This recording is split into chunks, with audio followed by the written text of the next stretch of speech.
tips memahari pusaka di hari apa yang baik. Akan bahas awali adalah Dino Renteng. Gaya spiritual apa yang dituju agar segera tercapai, atau Jinangkung. Anda lahir di Sabtu Kliwon. Pada waktu itu ada orang nawarin keris kepada Anda. Kalau bisa Anda mahari. Datangnya pusaka ini tidak disangka-sangka kok. Banyak pertanyaan, Mas, pusaka sepuh itu apa? Harus tantingannya ringan? Tidak semua pusaka sepuh itu tantingannya ringan. Ini yang harus dipegang, saudaraku. Nah, lihat sepuhnya dari mana? Nah, makanya Anda ngopinya yang jauh. Belajarnya jangan cuma ke satu orang. Ayo datang ke pameran pusaka jimatan 2 biji. Anda lihat waktu pameran di bulan lalu di Solo, itu 7 kurator nasional yang mengkuratori pada pameran itu, dan pusaka-pusaka yang dipamerkan di pameran Solo itu masuk katalog. Ini tidak main-main, itu bisa dijadikan sumber referensi. Tidak main-main dalam menangguh. Kalau keris baru ya baru, kalau sepuh ya sepuh. Jadi tidak selalu pusaka yang tantingannya ringan itu sepuh, dan tidak selalu pusaka yang tantingannya berat ini baru. Ingat pusaka ini, nogonya ini nogo khas Belambangan, tebel besar, ada mahkota. Saya prediksi ini pamorlar gangsir ataupun ganggang kanyut, kemudian ada sodo lanang. Nogo sosro kok ada luk 5, luk 9, luk 11. Apa sih yang dimaksud pakem nogo sosro? Rahayu, rahayu, salam budaya, salam pecinta pusaka untuk semua saudaraku yang ada di Indonesia ataupun yang ada di luar negeri. Kembali lagi bersama saya Vicky Wijaya. Kali ini saya mau membahas hari yang baik untuk dapatnya suatu pusaka. Kita tahu setiap pusaka memang akan selalu memilih sesuai jodohnya. Ini memang juga disesuaikan dari profesi ataupun juga bisa dari hari kelahiran neptu ya saudaraku ya. Di Jawa memang ada beberapa hari-hari tertentu yang dikhususkan. Contohnya yang mungkin kita akan bahas awali adalah Dino Renteng. Mungkin teman-teman sudah banyak yang tahu apa yang dimaksud Dino Renteng. Pada ajaran Jawa yang dimaksud Dino Renteng, Dino ini artinya hari, Renteng ini berturut-turut.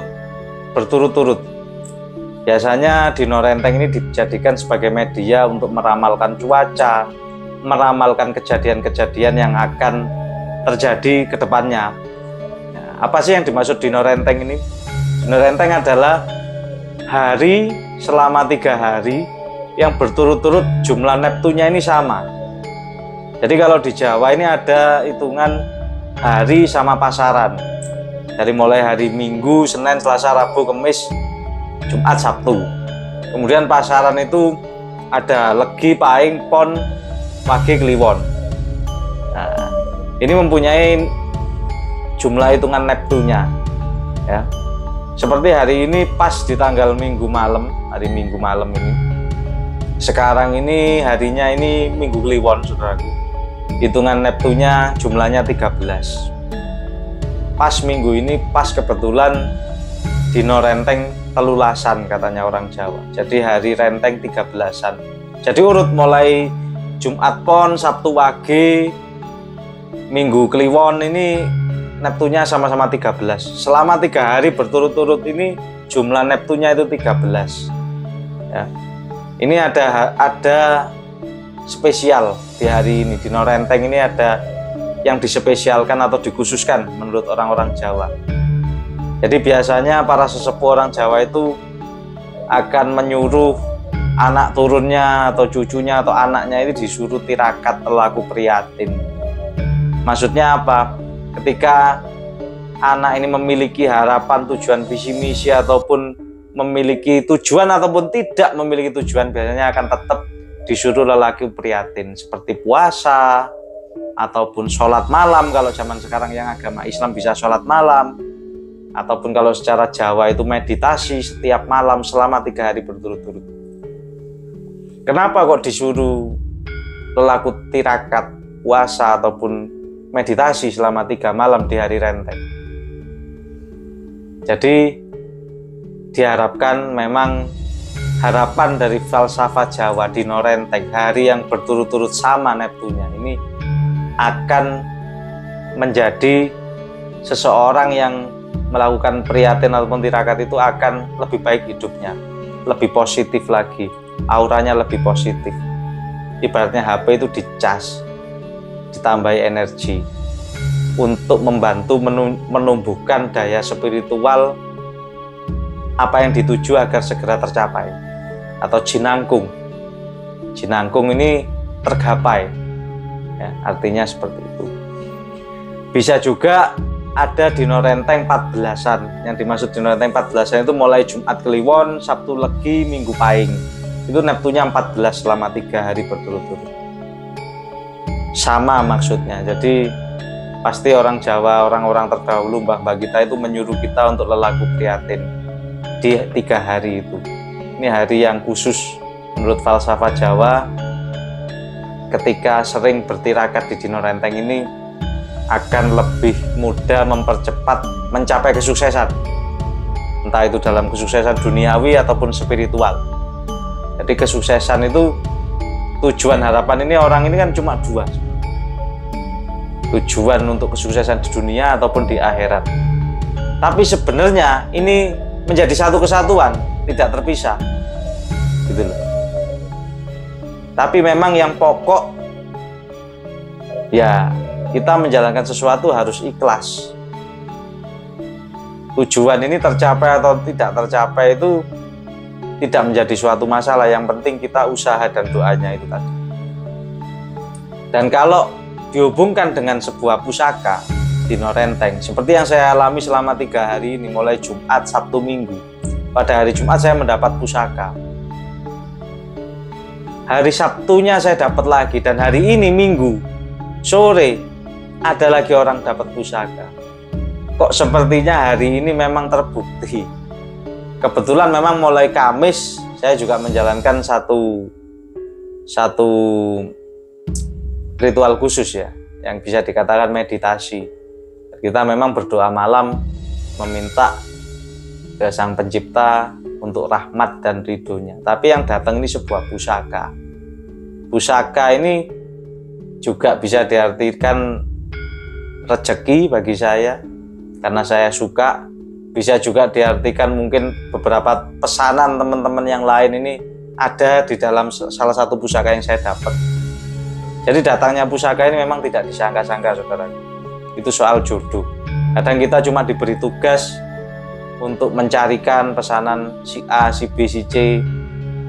Mereka sambung doa ke saya sambung doa, saya hanya memintakan, saya juga usaha mencarikan.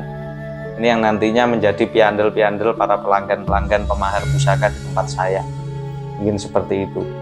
Dan juga itu tadi Dino Renteng, ya saudara, yang mungkin bisa menambah wawasan untuk kita. Ada juga, ini saya diberi pesan dari mbah-mbah saya dulu, kalau ada pusaka yang datangnya pada hari pas kelahiranmu, ya, itu kalau bisa dirawat, jangan sampai keluar. Biasanya itu memang pas berjodoh dengan kita. Jadi hari datangnya pusaka ini ada beberapa hari. Yang pertama memang hari kelahiran. Misalnya Anda lahir di Sabtu Kliwon, pada waktu itu ada orang nawarin keris kepada Anda, kalau bisa Anda mahari. Syukur-syukur cocok pusakanya itu sesuai profesi yang Anda butuhkan, sesuai harapan Anda. Jadi kalau ada orang nawari pusaka, datangnya pusaka ini tidak disangka-sangka kok. Ada yang memang cuma dikasih, ada yang lewat pemaharan, ada yang diwariskan turun-temurun. Ini tidak menjadi masalah, ini cuma sebuah media. Bagaimana pusaka itu bisa memang berjodoh dengan pemiliknya. Biasanya pusaka yang memang datang ketika pas di weton kelahiran Anda, itu memang pemesan sebelumnya itu wetonnya sama dengan Anda. Jadi spirit aura pusakanya itu lebih mudah menyatu dengan Anda. Kadang-kadang pusaka Anda dapat untuk masih proses tayuh, proses penyelarasan, tetapi yang datangnya pada pas weton Anda, biasanya itu lebih mudah. Ada juga yang biasanya mendapat petunjuk dulu mimpi, ataupun sesudah dapat pusakanya, kemudian dapat berapa hari Anda mimpi. Mimpi itu ada terjemahan-terjemahannya. Ya. Oke, yang pusaka yang saya dapat pada hari Jumat Pon ini yang pertama, saudaraku, kita cuma dapat pusaka jimatan 2 biji, ya, kecil saudaraku. Ini tombak. Kalau dapurannya ini sepertinya godong pring, pamornya gubet, warangan lama Mediun ya, tangguh-tangguh Mediun, tapi paksinya pelintir, Mediun era Mojo atau ya Mediun era Mojo pesisir ya. Ini jimatan, belum tidak ada warangkanya. Yang satu cuma ada handle-nya. Ini juga jimatan kecil sekali, pamor keleng. Jadi pusaka jimatan ini yang pada hari Jumat Pon datang. Nah, kemudian naga keke baru deal ya. Saya memahari ini naga keke. Dia orangnya datang ke tempat saya.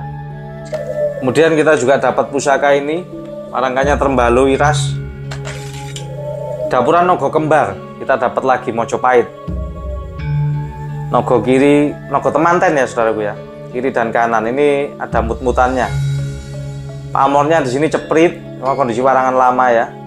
Ya, yang baliknya ini Dwi Pamor saudaraku. Jadi termasuk Slewa. Ini Tirto Tumetes, kemudian ini adek banyu mili ya. Korusinya agak parah di atas. Ini agak parah, grimpis. Tapi ya wajar. Pusaka sepuh. Nogo Kembar ini juga wingit sekali saudaraku. Nogo Temanten. Nah, nogonya yang sebelah sini juga agak besar, jadi lebih jantan ya. Yang kiri nogo perempuan. Ini pun materialnya pulen, padat, tetapi korusinya agak parah. Korusi ya karena usia, Mojopahit. Tantingannya ringan, kerisnya tidak terlalu panjang. Pada hari Sabtu wagenya kita dapat pusaka Madura. Warangkanya ya ini dari desa ini, diantar. Jelek, ini handle-nya juga bukan horinya, handle baru.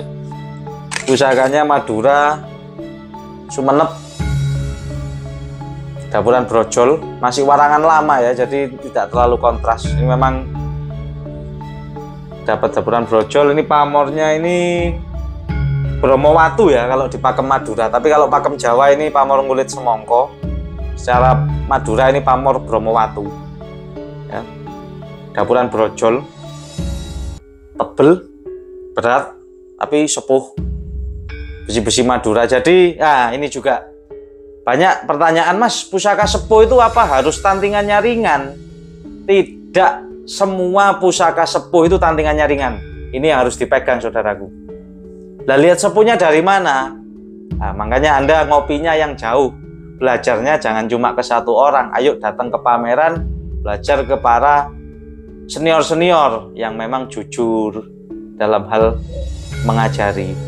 Jadi pusaka yang sepuh, yang original sepuh, tidak semuanya tantingannya ringan. Contohnya, saya pernah bahas keris Singosari Luk 13. Saya pernah punya betok Kediri, pernah saya bahas. Itu tantingannya berat karena memang kerisnya tebel, tapi tus original. Kalau tidak percaya Anda lihat waktu pameran di bulan lalu di Solo, itu 7 kurator nasional yang mengkuratori pada pameran itu, dan pusaka-pusaka yang dipamerkan di pameran Solo itu masuk katalog. Ini tidak main-main, itu bisa dijadikan sumber referensi. Tidak main-main dalam menangguh. Kalau keris baru ya baru, kalau sepuh ya sepuh. Jadi tidak selalu pusaka yang tantingannya ringan itu sepuh, dan tidak selalu pusaka yang tantingannya berat ini baru.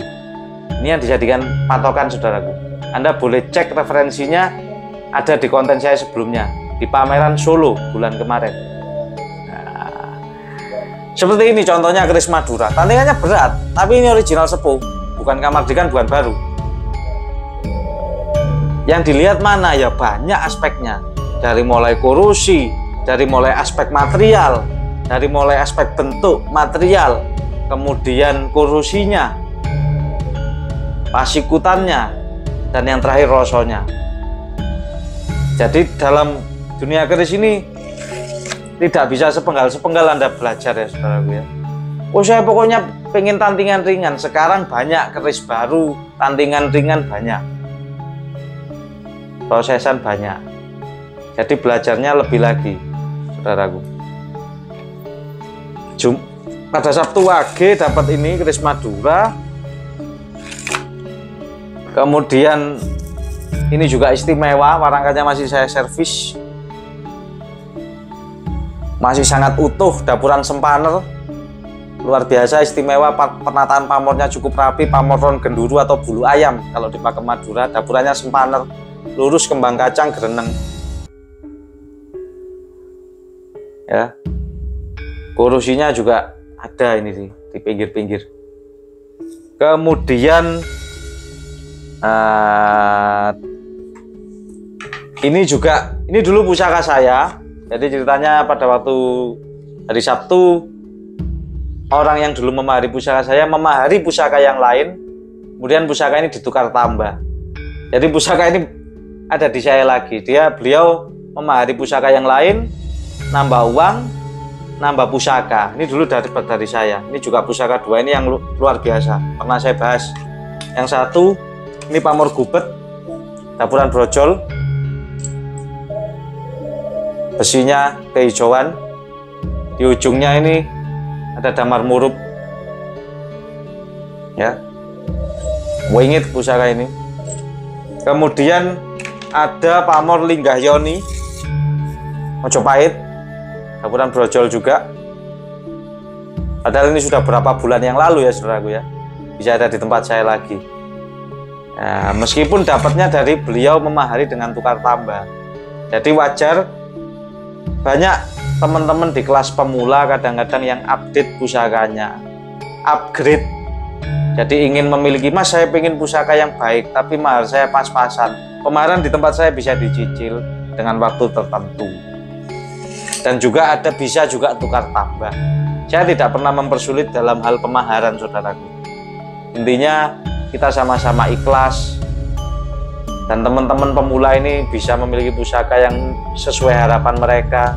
Mereka memiliki pusaka yang lebih bagus lagi, lebih bagus. Ya syukur-syukur bisa dirawat turun-temurun, nanti diwariskan ke anak cucunya. Yang itu akan membawa manfaat luar biasa. Karena isi dari pusaka ini semua filosofi dan doa. Warisan leluhur memiliki nilai seni dan ajaran budi luhur yang tinggi, saudara. Kemudian pada hari ini, minggunya hari ini, Minggu Kliwon ini dapat pusaka ini dari lokasi ini. Hancur pendoknya, warangkanya ini juga nggak masuk, ini kayaknya bukan aslinya, mungkin dulu ditukar sama orangnya ya.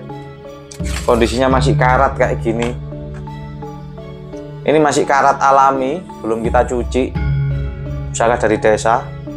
Ini kayaknya pamor ini, cuma ya karatnya sangat tebel, bekasnya minyak misik, masih bau. Luk 5. Dapuran ini apa ini Luk 5 ini? Kalau dolok ada sogoannya, ini Luk 5. Bisa kebudengen atau dapuran pulang geni bisa juga ini. Kemarin kan saya dapat pulang geni yang pamor keleng sedayu itu, tapi sudah termahar itu. Ini dapat lagi Luk 5, tapi kayaknya ini bukan keleng pamor. Nggak tahu tangguhnya apa, kita belum lihat. Kalau kita sudah cuci, lihat materialnya. Kalau pas ikutannya ini Tuban, nih, antara Tuban nih. Tuban atau Mataram ya. Tapi bisa Tuban Mojopahit. Kalau lihat kurusinya ini, vaksinnya masih utuh, cuma kurusinya sangat tebal. Kemudian dapat lagi ini yang istimewa, saudaraku. Ini juga termasuk istimewa, ini belambangan Dwi Pamor, dapuran sempaner lagi ya. Cuma ini belum dicuci yang ini. Ini Dwi Pamor yang bawah ini sepertinya ini pamor lar gangsir ataupun ganggang kanyut, kemudian ada sodo lanang di sini. Dapuran sempaner kalau di Jawa, tapi kalau di Madura bisa masuk Trisnogati ya. Trisnogati ya. Ini belambangan sepuh ini. Mohon maaf, bukan Madura, ini belambangan sepuh. Kalau menurut saya belambangan. Nah, lihat pas ikutannya, belambangan era-era macan putih bisa ini. Lihat materialnya. Nanti kita cuci lebih jelas, biar lebih jelas. Tapi ini pusaka yang istimewa ya, karena sudah terlihat meskipun belum diuji warangan. Ini saya prediksi ini pamor lar gangsir ataupun ganggang kanyut, kemudian ada sodo lanang. Pas ikutannya gagah, di sini ada gleger sapi. Warangannya sangat jelek ya, mungkin nanti kita akan ubah sandangannya. Dapatnya ya gini dari desa. Nah ini malah dapat wilahan, cuma ada handle. Ini juga wingit nogo. Ini juga nogo belambangan menurut saya. Pamornya kayaknya keleng juga atau pamor pasir malelo di tengah ini. Kepalanya besar, wungkul, tebel. Kepalanya tebel, dan mut-mutannya ini nggak tahu ini emas atau kuningan sari, kita belum cek. Pamornya juga ini belum tahu ini pamor keleng apa pamor pasir malelo ya. Nah, 1, 2, 3, 4. Ini lu 9 nogonya cukup detail dan nogonya cukup tebal, reliefnya maju ke depan ya. Nah, nogonya kalau kita lihat nogonya ini nogo khas Belambangan, tebel besar, ada mahkotanya, dapuran nogo sosro. Nah ini ada juga yang bingung, Mas, nogo sosro kok ada luk 5, luk 9, luk 11. Apa sih yang dimaksud pakem nogo sosro? Nogo sosro itu pakemnya yang paling dasar ya saudaraku ya. Yang pertama naganya ada mahkota. Yang kedua di sor-soran sini harus ada kidang kencononya. Yang ketiga di baliknya bukan kidang kencono tetapi gelungan kembang. Kembangnya bisa macam-macam. Ada juga bisa makoro. Yang pasti harus ada kidang kencono, badannya sampai atas, ukiran badannya, naganya bermahkota. Itu syarat bisa disebut nogo sosro. Kalau tidak ada kidang kencono, pakai mahkota bisa disebut nogorojo. Jadi setiap pusaka ini ada pakemnya saudara. Tidak ngawur. Ya. Tidak ngawur dan filosofinya ada sendiri-sendiri. Ya mungkin ini yang bisa kita bahas secara singkat ya saudaraku ya.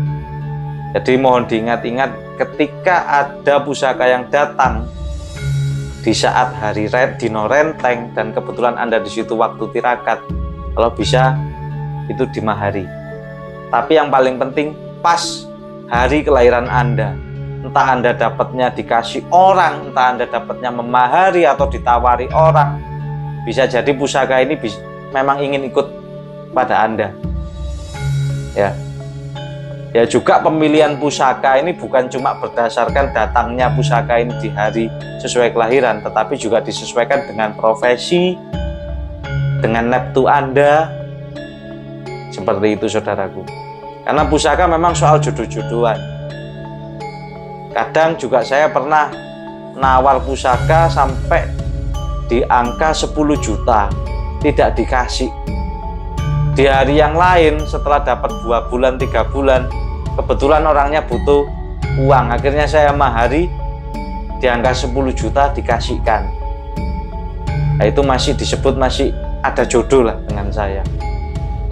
Nah, ada juga cerita orang ini, teman saya sendiri ini pernah nawar pusaka ini sampai di angka 5 juta. Nggak dikasihkan. Kemudian dapat beberapa minggu saya main ke tempatnya yang punya pusaka. Saya tawar padahal cuma di angka 4 juta. Bisa beliau kasihkan kepada saya. Berarti kan jodoh dengan saya. Jadi nominal ini belum tentu, saudara. Belum tentu. Tapi memang secara standar untuk menghargai karya sang empu dan menghargai diri kita sendiri, kita juga harus memantaskan dalam pemaharan pusaka. Kalau memang kita masih mampu memahari dan memang kita ingin pusaka itu, ya alangkah baiknya memang kita mahari. Banyak orang yang secara finansial keuangan ini cukup kuat, tetapi pusakanya jelek-jelek. Maksudnya jelek-jelek itu nggak ada yang kelas super masterpiece gitu, nggak ada. Karena beliau memahari pusaka tidak dengan ikhlas. Beliau memahari pusaka tetapi beliau menawar harga pusaka serendah mungkin. Ya, ibaratnya aslinya beliau ini tidak menghargai dirinya sendiri dan tidak menghargai sang empu. Hakikatnya seperti itu. Ketika Anda memang kelasnya mampu dan Anda memang mau menguri-nguri budaya, ketika Anda mampu memahari suatu pusaka dan Anda memang senang, srek, hati cocok, ya dimahari. Seperti itu. Karena pusaka ini masalah rasa. Kadang rasa Anda ini cocok sama pusakanya, Anda ini bisa memahari, tetapi Anda tidak mau memahari. Ada yang seperti itu. Dan ada juga memang orang yang belum mampu memahari pusaka yang baik, tapi ingin pusaka yang baik sampai diusahakan nyicil. Ini malah beliau ini aslinya menaikkan harga dirinya sendiri. Jadi pusaka ini memang ada kelasnya masing-masing. Seperti itu secara filosofi dan seni. Tapi hakikat keseluruhan sebenarnya tidak ada kelas di sini. Yang membedakan hanya profesi neptu. Kembali lagi ke hakikatnya, bukan masalah nominal. Kalau memang sudah cocok pusaka itu, ibarat contoh seorang petani. Masa petani mau megang keris belarak Sineret Luk 13? Biasanya belarak Sineret Luk 13 ini lebih cocok diagem oleh golongan pemimpin, entah itu memimpin sebuah perusahaan ataupun memimpin sebuah tim. Kalau pekerjaannya petani, ya alangkah baiknya memegang Luk 11 Sabu Inten, Pamor Wosputa, ataupun Dapur Brojol, Pamor Ngulit Semongko. Nah, tetapi bukan tidak boleh seorang pemimpin ataupun seorang pengusaha ini memegang pamor yang biasa, bukan tidak boleh. Boleh saja. Tergantung bagaimana kita menyelaraskan pusaka dan memfungsikan pusaka untuk di kehidupan kita. Semua isinya baik. Doa-doa harapan sang empu di pamor, gambaran pamor ini baik. Tetapi yang mengetahui kadar baik tidaknya pusaka ini sebenarnya diri kita sendiri. Loh, kok bisa diri kita sendiri? Ya sebenarnya itu juga bisa dipelajari dari proses tayu, dari pakem yang sudah ada. Jadi leluhur kita ini tidak ngawur buat pusaka, saudara. Dan kalau memang pusaka itu sudah jodohnya, ya sudah jodohnya. Nah, mungkin itu yang bisa kita bahas ya saudaraku ya. Tips memahari pusaka di hari apa yang baik. Nah, itu tadi sudah ada banyak jawaban. Jadi bisa di hari kelahiran weton Anda atau dino renteng. Ini secara pakem Jawa. Kalau pakem-pakem yang lain, ada teman saya yang memahari pusaka setiap hari Jumat. Dia pasti ambil hari Jumat, karena hari Jumat dianggap hari baik. Jadi dia kalau memahari pusaka pasti pada hari Jumat. Ada juga pakem dari Jawa Tengah, dari gurunya teman saya. Dia kalau memahari pusaka hari Kemis malam Jumat Legi. Jadi Kemis siang sore ini dia udah hantar cari pusaka. Bahkan cari sana sini, entah dapatnya pemaharan ataupun dia langsung cari ke desa. Jadi tergantung kepada keyakinan Anda masing-masing. Yang saya mau terangkan di sini, ini ada pakem dari leluhur kita di Jawa. Mungkin itu yang bisa kita bahas di sini ya saudaraku ya. Nantinya pusaka ini akan kita rawat, kita cuci dulu. Nanti kita akan review detailnya. Ikuti terus, jangan lupa subscribe channel YouTube kami, Galeri Pusaka Vicky Wijaya. Semoga menambah wawasan, manfaat ya. Kurang lebihnya saya mohon maaf. Terima kasih. Rahayu, rahayu, salam budaya.